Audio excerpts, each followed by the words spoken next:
Welcome to a video lecture on BIOE 2350 biomechanics. Today we're going to be doing an example problem, and this example problem will give us practice with a couple of things. The first thing that it's going to give us practice with is we're going to be drawing some free body diagrams, and this will give us practice with that. This example problem will also give us practice incorporating moments of inertia.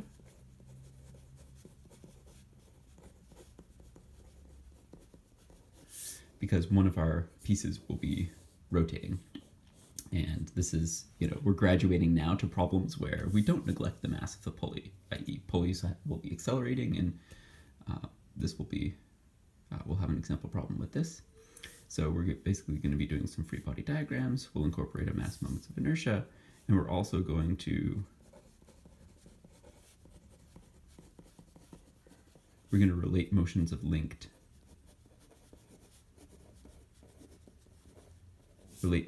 linked bodies, i.e. if two things are linked together, how can we combine their accelerations in a way to sort of resolve multiple unknowns when we set up a system of equations. So let's take a look at the system that we'll be describing today.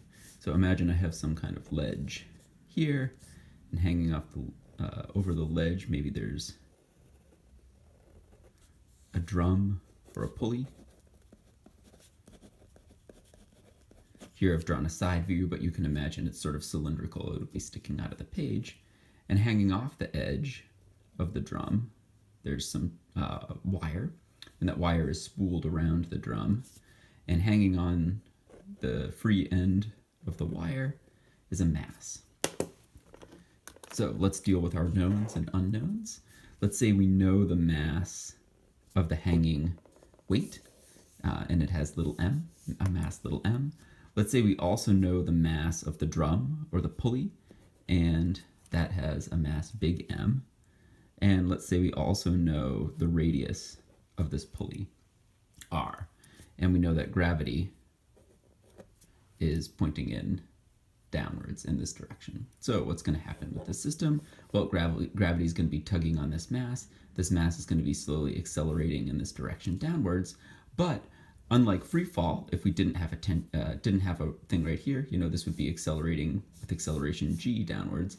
But instead of just accelerating itself, it also needs to accelerate its own mass, and also needs to start angularly accelerating the drum.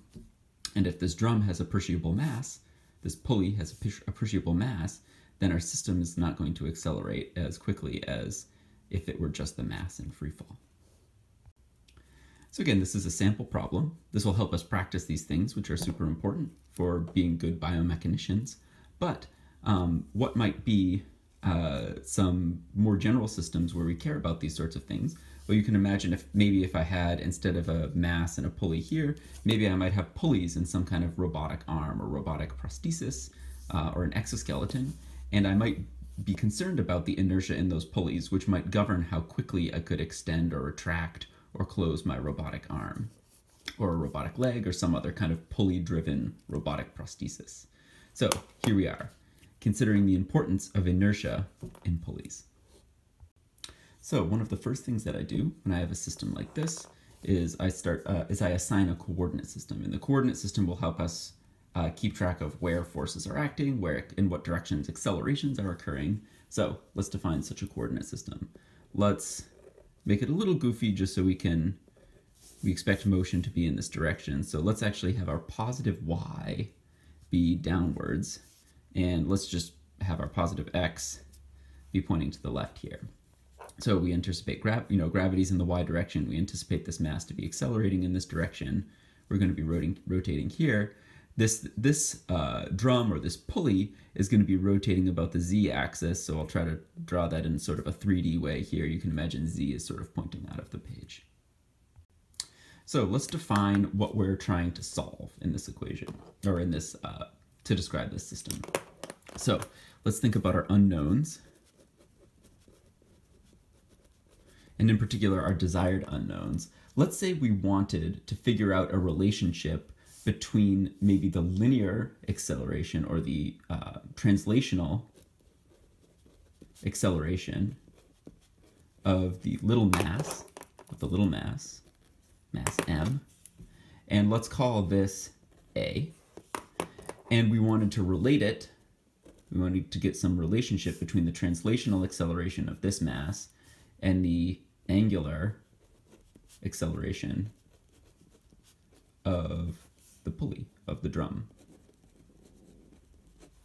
And let's give a variable to this angular acceleration of the pulley. Let's give it alpha. We'll run across a couple of other unknowns as we try to work through our things, and we'll resolve those sort of intermediate unknowns as we go along.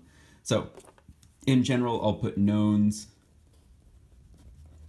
in blue. When we're solving this problem, we'll have our unknowns in red. And then other stuff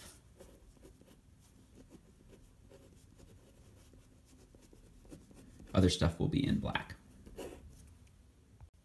So now that I have a coordinate system, now that I have an understanding of what my physical system looks like, and we sort of have some nomenclature about keeping track of knowns and unknowns, let's now think about trying to solve this problem. So what are we shooting for? We're shooting for some kind of algebraic relationship between the translational acceleration of the little mass and the angular acceleration of the drum.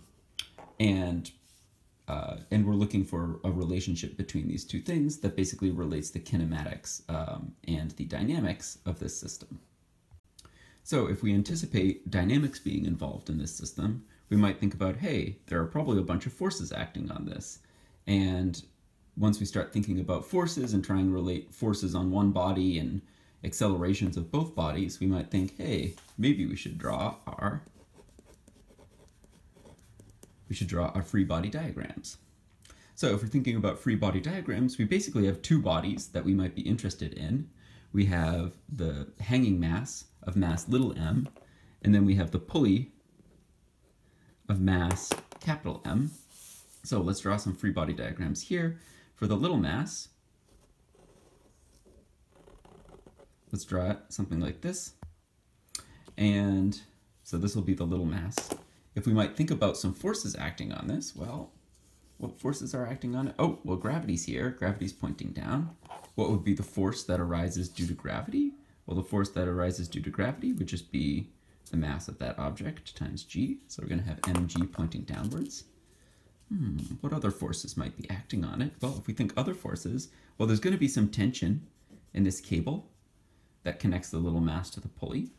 So let's, well, we don't necessarily know what that tension is, right? The clouds didn't open up and, say, oh, the tension is blah, blah, blah.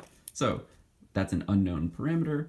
So we'll leave this as just some variable that we have yet to figure out, tension. Let's now consider whether there are any other forces acting on this. Well, don't really see anything in x and nothing else in y, so I'd say this is pretty complete. Sometimes, even though we drew a coordinate system up here, sometimes I like to include one with my FBD just so it's right there. It's totally obvious what my directions are. So we have a free body diagram for this little mass. All right, well, I guess let's just move on to the free body diagram for our pulley right here. So there's a little support that holds the center of the pulley. The pulley rotates about its center of mass. So now let's do a free body diagram for the pulley. So unlike problems that just involved some kind of translational acceleration, we might want to consider, if we have things that are rotating, we don't necessarily want to just consider what forces are acting on a body, but where those forces are acting. Because if forces act in different places, then that can cause the system to have different angular accelerations that are a consequence of that, different moments that arise from those forces. So we need to not only consider what forces are acting on something, but where those forces might be acting. So if we think about this pulley, well, what forces are acting on it? I'll indicate its center right here. Well, I mean, the pulley has mass and it's in a gravitational field, so the pulley is going to have some gravitational force acting on it, capital mg. What other forces might be acting on this pulley?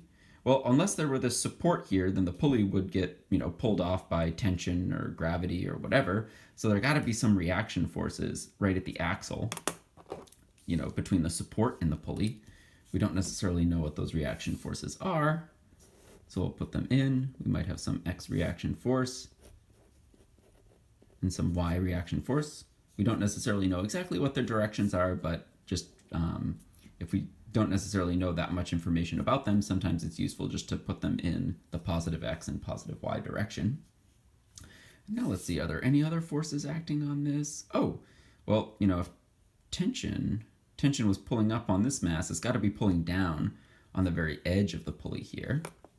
So let's do that. Well, we might have tension pulling down on the pulley here, and provided we neglect the mass of the wire itself, then it's got to be the same tension that pulls up here that's pulling down on the edge of the pulley. So now let's think, are there any other forces that are acting on this? Nope, not really. That does it for external forces that are acting on this drum. So we now have two complete free body diagrams. What's the step we do after free body diagrams? Well, now it's about time to start summing forces and moments. So let's do that. Well, let's maybe do the small mass first. And I mean, we could consider summing forces in x, but that's basically irrelevant. There aren't even any x forces here. So let's just do in y for the little mass. Well, sum of forces in the y direction. Well, we have mg in the positive y direction. And then, let's see, we have tension acting in the negative y direction, so that's why we have a minus sign here. That's it for y forces. So now we got to set this equal to mass times acceleration. Well, we're sort of assuming that this thing is only accelerating in the y direction, so its acceleration, the a associated with the ma part of F equals ma, well, that's going to be just this little a. That's one of our goals that we're looking for up here. So I'm going to put that in right here. And that's just about it for useful force summings that we can do for a little mass. So now let's think about the spool or the pulley. So if we think about the pulley, well, we actually have forces in y, we have forces in x. So that's going to be, we might need both of those. So let's just do in x first.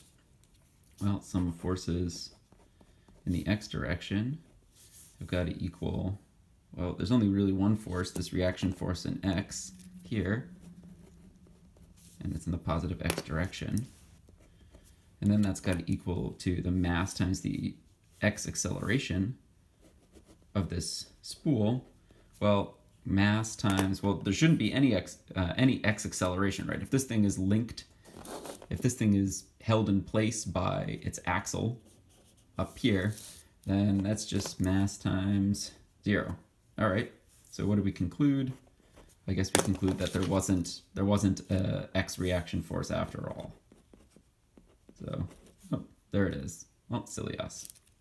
Okay, but we might get some more useful stuff if we consider forces in other directions. Let's think about the y direction. So let's sum forces in y on the spool, on the pulley. Well, what do we have? I guess we have the y reaction force, which is in our, according to our convention here, in the positive y direction. We also have tension in the positive y direction. And we have mg here, capital Mg. That's also in the positive y direction. And in, you know, if this pulley is held in place by the fixture here, the pulley shouldn't be accelerating in y either. So ma would be 0 for that. Well, all right. I guess we'll just sort of leave that. There's not too much that we can do with this equation for now.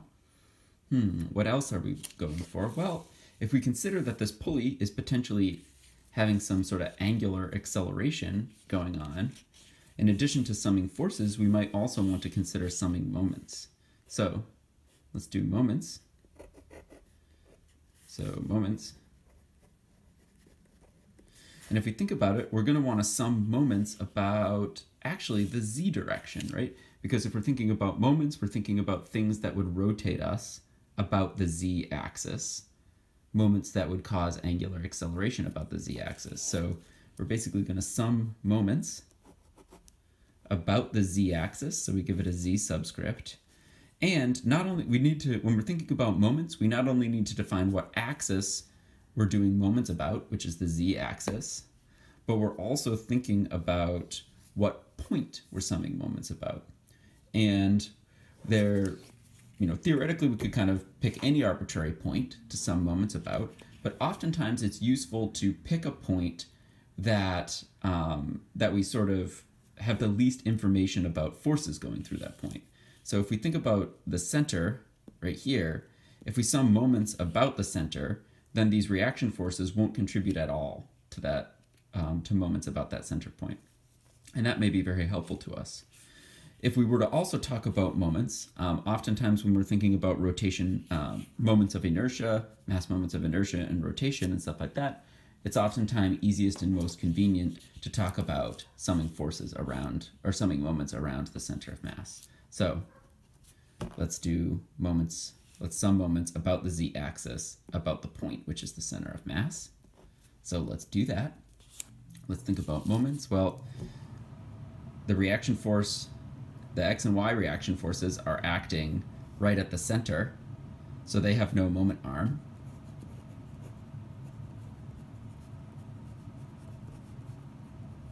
And actually its mass is also acting at its center, so that too has no moment arm. So actually, if we think about summing forces about the center of mass, its weight and the two reaction forces, they're all acting at its center, so the r part of the r cross f for moments, those all have 0 about its center of mass. So actually the only contributor to a moment about its center of mass is this tension here. So if we're thinking,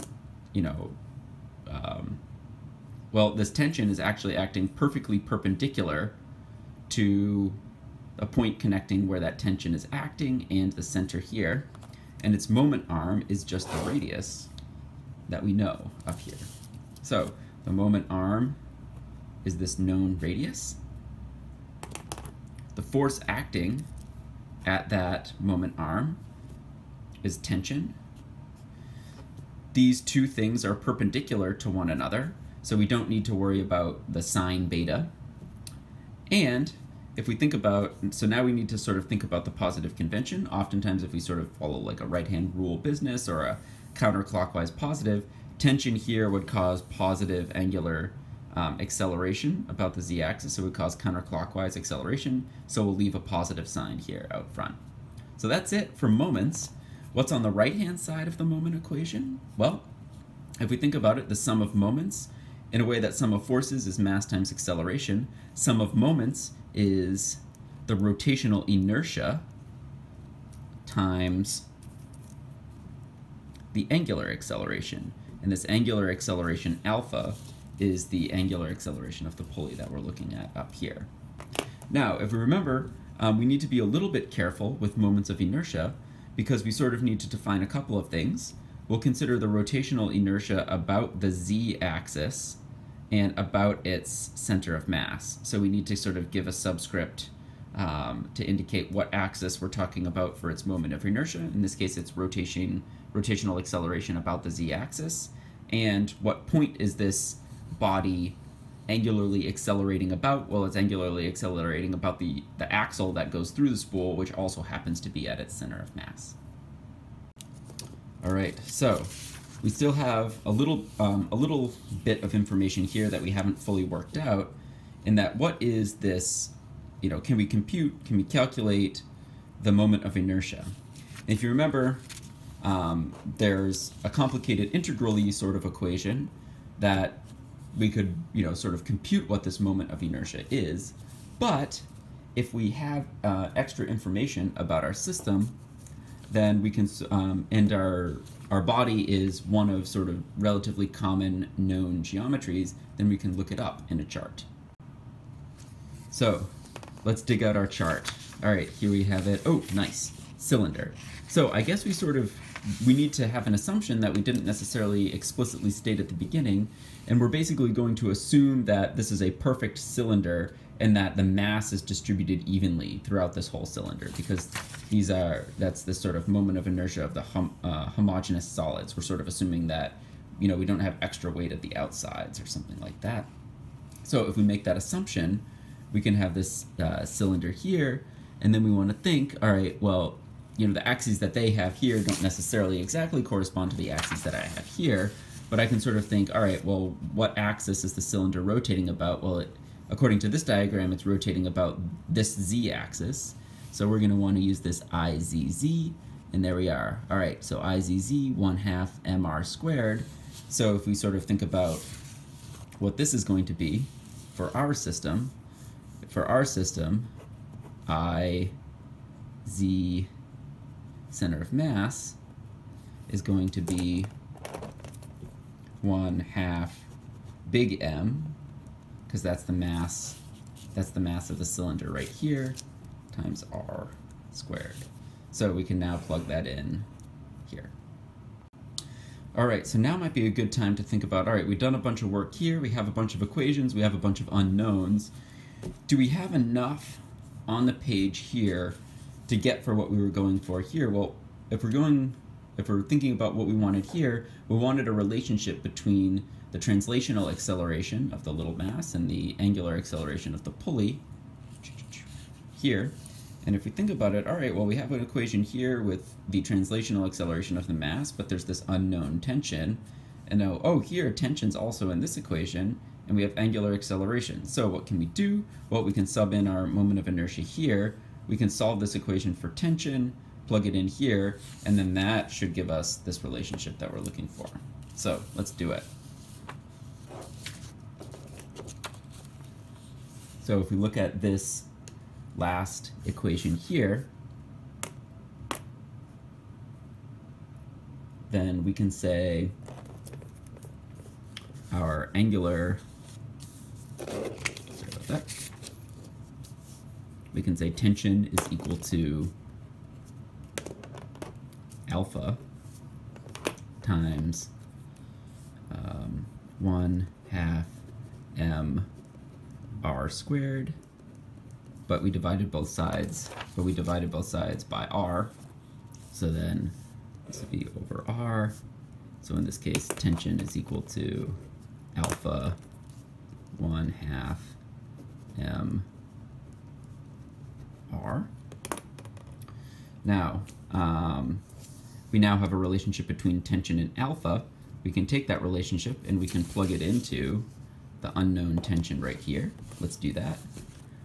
So if we plug it into the y force balance for the little mass, we get mg minus, if we plug in for tension, what, alpha times 1/2 m r, and then this is equal to, plugged in for tension here, equal to ma.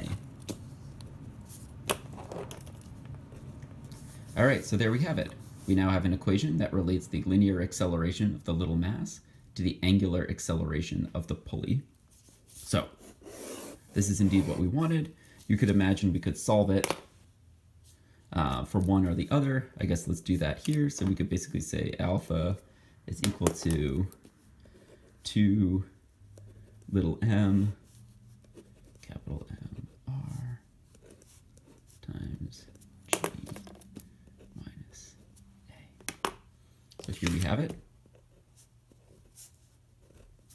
A relationship between that, if we knew what the linear acceleration of the little mass was, then that would give us all of the information we needed to figure out the angular acceleration of the drum. So how did we get this equation? We got this equation from dynamics, i.e. forces and moments. Oftentimes, we could get potentially a second relationship between alpha and A. So if we wanted to, if we got a second relationship,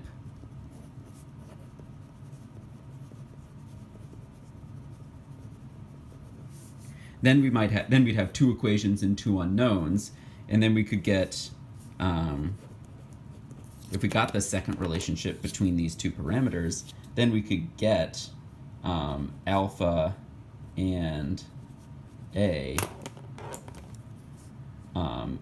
in terms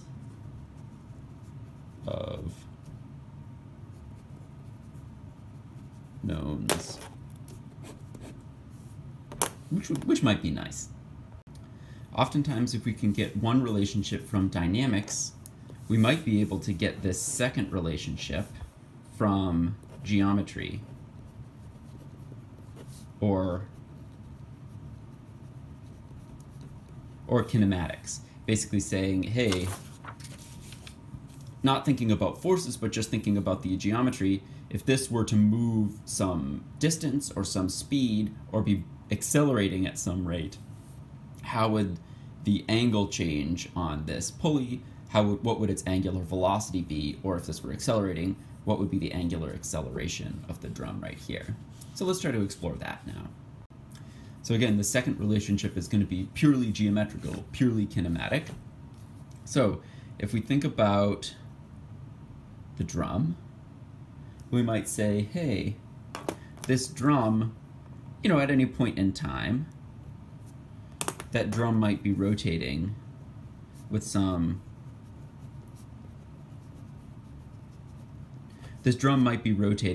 angular velocity, and we'll call it omega right here. If we were to think about what would its angular acceleration be, well, its angular acceleration is going to be the time derivative of that angular velocity, right? Angular velocity has units of radians per second, and angular acceleration would have units of radians per second squared. So, all right, well, okay, that's kind of helpful. So let's put this aside for a moment, and let's think, all right, any little point on the edge of our pulley here, any little point, we can also think of these points as having some linear velocity, right? A linear velocity at this point. Maybe we have a linear velocity at a point right here. Well, maybe the linear velocity of this point V, well, this linear velocity, we can think of it in a couple of ways. There's sort of a linker equation that basically relates a linear velocity at any point on this rotating body to that rotating body's angular velocity. And that would be its angular velocity times the radius, right? If we think about it, the linear velocity at points close to the center aren't moving that fast. The farther out we go, the faster those points are moving. Velocity would have units of meters per second. R has units of meters. This is radians per second, but again, secretly radians are not a unit. So if we think about it, this is going to have meters per second. This secretly has, radians aren't secretly units at all, and R is meters, so the units line up for this equation here. So we can basically relate this point to this point. We can take its time, the velocity at this point to the angular velocity of the body. We can take the derivative of this with respect to time. So in this case, we can, if we take the derivative of velocity, we get the tangential acceleration of a point, right? It's tangential acceleration. Of course, there's also a centripetal acceleration, but we'll put that aside for now. So there's a tangential acceleration of that point, and that's going to be equal to the time derivative of this quantity, but of course R is a constant with respect to time. So in that case, we don't need to do any product rule business. We just have this here. Oh, wait a second. What did we get? We have this here. So now we can basically say, hey, there's some tangential acceleration of a point on this drum, and that's going to be equal to the angular acceleration of the drum times its radius. Oftentimes we might need to be careful about, whether, what signs are going on here. For this example, we have all the signs straight. Maybe in some future examples, we'll need to more carefully consider these signs.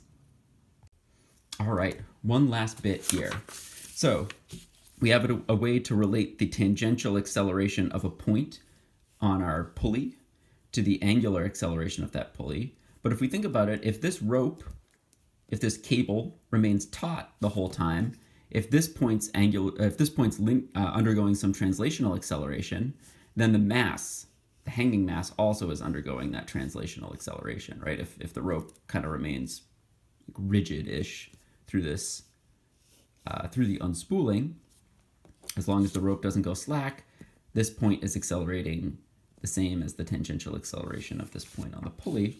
So what does that mean? Well, this means this tangential acceleration is actually also the linear acceleration, the translational acceleration of that little mass. Okay, so wait a second. What do we have? So we have one equation that relates A and alpha. This one was from dynamics. We get another one that relates A and alpha. And this one's just kind of from geometry, from kinematics, basically relating how if one thing moves, the other one has to move this way due to its geometry. There we are. Can we plug one into the other? Sure, I guess. We have two equations, two unknowns, and that gives us all the information we need to solve for one entirely in terms of knowns. So let's do it. So we can plug this equation for alpha in right here. So what would we get? We get r from this r times 2m g minus a all over big M times r. Well, these r's are going to cancel. That's the left-hand side of this equation, and that's equal to a on the right-hand side. So you can do the algebra yourself. You can take my word for it. Anyway, if we solve this equation that has a kind of in two places, if we solve it for a, then we get a equals 2m little m g over big M plus 2 little m. So let's think about a couple of things. Oftentimes, once I get to some result like this, I'm like, well, I gotta at least have some way to make sure that I'm right. So we'll do a couple of sanity checks. One sanity check is units. So if we're thinking about units, then this is the translational acceleration of the little mass. So that's got to be meters per second squared if we're in SI units. If we think about the right-hand side, we're going to have kilograms for little mass. We're going to have meters per second squared for g. And then this is going to be over kilograms plus kilograms. All right, good thing. Everything in the denominator has the same units. That's all kilograms. And that cancels with kilograms up here. Right, so we get rid of all these kilograms. Oh, meters per second squared, meters per second squared. Whew, we're good. One other thing that I like to consider is what are basically some extreme cases. So let's look at some extreme cases. And oftentimes if we look at an extreme case, then that can kind of bring us back to something a little more familiar. So let's look at the case where big M goes to 0. What does this mean? This means that in the limit of a massless pulley, i.e. big M, going to 0, what should we recover? Well, if this is massless, then basically this little mass here is just in free fall. Let's see if our result supports that. Right? So if big M goes to 0, then whatever acceleration we get here should be just like it would be if it were in free fall. Is that consistent with our results? Well, if this is 0, then we get 2mg over 2m. So if big M goes to 0, then the translational acceleration of our little mass just approaches 2mg over 2m, which is basically the same as g. Oh, great. Then it's just in free fall. All right, let's pat ourselves on the back.